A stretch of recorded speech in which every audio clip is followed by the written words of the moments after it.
ഈ ഫാൽഗാം ഓപ്പറേഷൻ സിന്ദൂറിന് ശേഷം ഇന്ത്യയുടെ ഡിപ്ലോമസി സെറ്റ് ബാക്ക് ഉണ്ടായോ ഇല്ലയോ? ഇപ്പം ഞാൻ ചില പോയിന്റുകൾ അങ്ങോട്ട് തരും, നിങ്ങൾ അതുമായി ബന്ധപ്പെട്ടാണ് ഇപ്പം നിങ്ങൾ ആലോചിച്ച് എന്താണെന്ന് വെച്ചാൽ നിങ്ങൾക്ക് അഭിപ്രായം പറയാം. പക്ഷേ ഞാൻ ഈ പോയിന്റ് പറയുന്നതിൻ്റെ അകത്ത് കാര്യപ്രസക്തമായ കാര്യമുണ്ടോ എന്നുള്ളത് നിങ്ങൾ ചിന്തിക്കുക.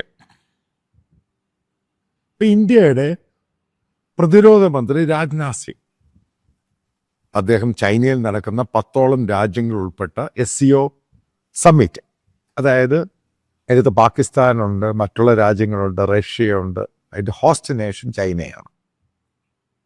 ബേസിക്കലി സെക്യൂരിറ്റി ഇഷ്യൂസും ടെറർ ഇങ്ങനെയുള്ള ഇഷ്യൂസിനെ പറ്റിയാണ് ഈ പ്രതിരോധ മന്ത്രിമാർ ഡിസ്കഷൻ നടത്തുന്നത്. അന്യോന്യം പ്രതിരോധ കാര്യങ്ങൾ ഇതേപോലെ സെക്യൂരിറ്റി ഇഷ്യൂമായി ബന്ധപ്പെട്ടത് അന്യോന്യം കൈമാറുക.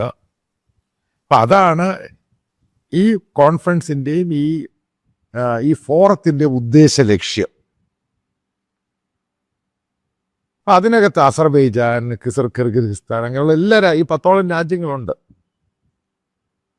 അപ്പോൾ ഏറ്റവും അവർ ഈ ബലൂച്ചിനെ പറ്റിയും മറ്റുള്ള ടെറർ ഇഷ്യൂസിനെ പറ്റിയൊക്കെ ഡിസ്കഷൻ നടത്തി അത് ജോയിൻ്റായിട്ട് ഒരു ഡിക്ലറേഷൻ സ്റ്റേറ്റ്മെൻറ്റ് കൊടുക്കാൻ വന്നു കഴിഞ്ഞപ്പോഴാണ് ഇന്ത്യ ആവശ്യപ്പെട്ടു ഫാൽഗാം ആ ഇഷ്യൂവും കൂടെ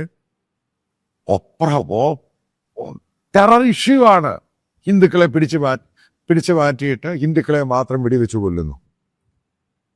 അതുപോലും അതിനകത്ത് ഉൾക്കൊള്ളാൻ വേണ്ടി അവർ തയ്യാറാകുന്നില്ല.